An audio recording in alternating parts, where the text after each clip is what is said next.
আসসালামু আলাইকুম ভিউয়ার্স, সবাই কেমন আছেন? আশা করি সবাই ভালো আছেন। আজকে আপনাদের কিছু কথা বলবো, সেটা হচ্ছে আমাদের সমাজে কিছু কিছু ঘটনা ঘটছে ইদানিং, আপনারা সবাই অবগত আছেন। তো মানে পুরুষ মানুষের বিষয়ে বিশেষ করে কিছুদিন আগে একটা ঘটনা ঘটলো, দেখলেন? সেটা হচ্ছে একটা ছেলে আত্মহত্যা করলো।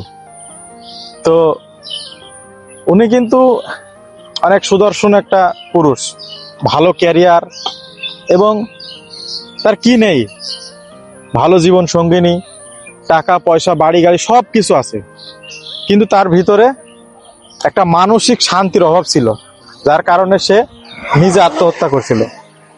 তো একটা পুরুষ মানুষের আসলে কি দরকার, কি প্রয়োজন? একটা পুরুষ মানুষ কিন্তু অনেক পরিশ্রম করে, দিন শেষে সে চায় একটু মানসিক শান্তি।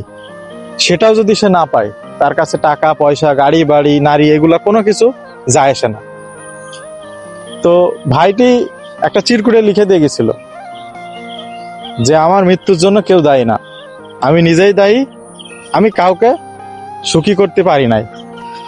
তো একটা জিনিস দেখেন আপনারা, একটা পুরুষ মানুষ কতটা অসহায় নিজের ফ্যামিলির কাছে, নিজের কাছে, কখনো কাউকে খুশি করতে পারে না। দিন শেষে সে অপরাধী থেকে যায় সবার কাছে, কিন্তু দিন শেষে সে কিন্তু পরিশ্রম সব সময় করে যাচ্ছে।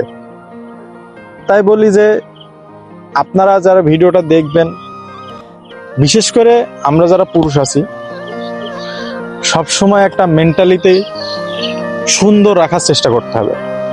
কখনো কোনো ভুল ডিসিশন, খারাপ ডিসিশন নেওয়া যাবে না। যদি কথাগুলো ভালো লাগে অবশ্যই ভিডিওটা শেয়ার করবেন, লাইক করবেন এবং কমেন্ট করবেন। দেখা হবে আবার অন্য কোনো ভিডিওতে। ভালো থাকবেন। আল্লাহ হাফেজ।